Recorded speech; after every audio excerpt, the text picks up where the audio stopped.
Shalom, selamat sore Bapak Ibu Saudara. Kita akan buka dalam Matius 8:17. Di sana dikatakan, Dialah yang memikul kelemahan kita dan menanggung penyakit kita. Alkitab yang kita punya itu terdiri dari dua bagian, Perjanjian Lama dan Perjanjian Baru. Ya. 39 kitab di Perjanjian Lama dan 27 di kitab di Perjanjian Baru, jumlah semua 66 kitab. Ketika kita mau mengetahui, mengerti, memahami apa yang dilakukan oleh Yesus, maka kita tidak bisa sekonyong-konyong melihatnya dari Injil Matius, Markus, Lukas maupun Yohanes.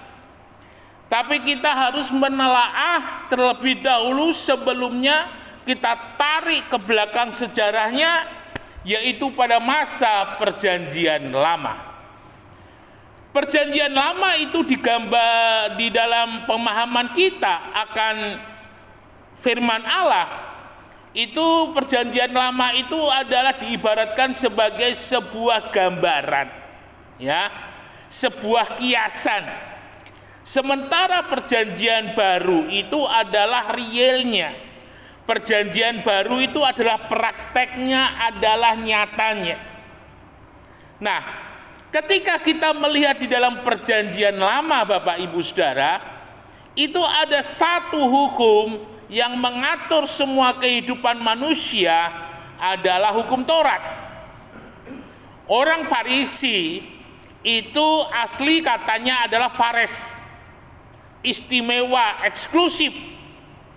Karena orang Farisi ini adalah kelompok agama yang memelihara adat istiadat, tata cara kehidupan yang sesuai dengan hukum Taurat.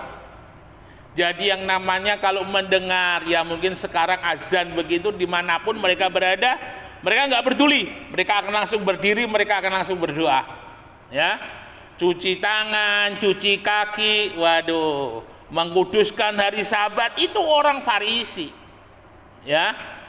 Dan saudara, apa yang dilakukan oleh orang Farisi ini mau ditunjukkan kepada banyak orang bahwa mereka ini adalah pelaku firman. Mereka ini adalah orang yang hidup menurut Taurat. Tapi justru pada kenyataannya yang ada kebobrokan yang terjadi justru ada dialami oleh orang Farisi. Artinya apa? Taurat yang diagung-agungkan oleh orang Farisi itu justru banyak dilanggar. Ya. Kita ingat mengapa Yesus membersihkan bait Allah.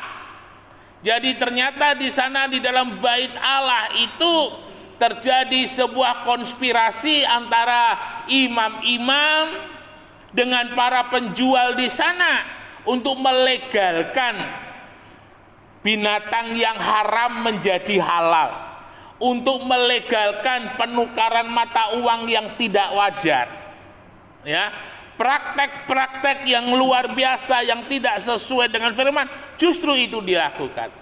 Nah, sementara di sisi yang lain kita harus tahu ketika dalam Perjanjian Lama orang kalau salah itu dihukum. Ada istilah bagi orang Yahudi, orang Israel sampai hari ini, mata ganti mata, gigi ganti gigi, ya, nyawa ganti nyawa. Dan sudah diatur bahwa setiap pelanggaran itu ada korbannya, ada persembahannya untuk menebus.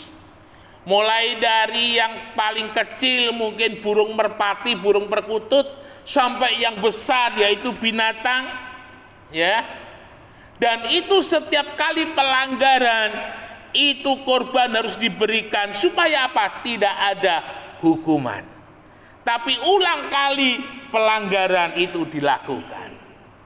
Saudara bisa bayangkan ketika pelanggaran-pelanggaran yang tidak dibereskan, mungkin karena tidak ada biaya, mungkin karena mereka melihat ini sudah menjadi sebuah kebiasaan, itu artinya bangsa Israel, umat Tuhan sedang menumpuk maut, sedang menumpuk hukuman yang siap ditimpakan atas kehidupan mereka, ya. Dan kalau boleh dibilang bangsa Israel sebagai umat pilihannya Tuhan gagal hidup di dalam kebenaran firman Tuhan. Justru mereka menumpuk hukuman. Nah, Yesus hadir di sana. Ya, Yesus hadir di sana untuk apa? Menanggung hukuman, menanggung kutuk yang semestinya ditimpakan kepada bangsa Israel, semuanya ditimpakan kepada Yesus. Saudara bisa bayangkan jika satu orang 5 kali dia berbuat dosa, ya, mungkin dosa mencuri, mungkin dosa menipu, ya, mungkin itu sesuatu hal yang rajin dilakukan. Umpamanya dia orang umurnya 60 kali 365 kali 2 beyo, itu satu orang. Itu ada banyak umat Tuhan dan itu semuanya ditanggungkan kepada Yesus. Sehingga di Taman Getsemani ketika Yesus berdoa, Yesus katakan, "Ya Bapa, kalau boleh lalukanlah cawan ini daripadaku." Ya, dengan kata lain, lalukanlah kutuk yang tidak seharusnya aku tanggung ini dariku. Yesus tahu bahwa untuk membayar, untuk menebus, untuk menggantikan penghukuman itu gak main-main, saudara. Itu sesuatu yang rumit untuk dinalar oleh akal. Dan sama-sama kita perhatikan seperti yang digambarkan, seringkali saya kutip The Passion of Christ dari Mel Gibson. Bagaimana Yesus menerima hukuman itu tidak wajar.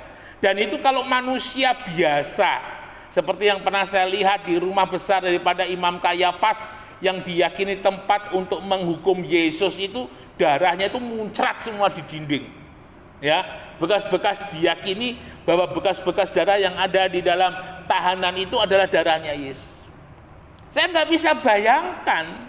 Saya mencoba merenung sejenak di tempat itu sementara yang lain sudah pergi.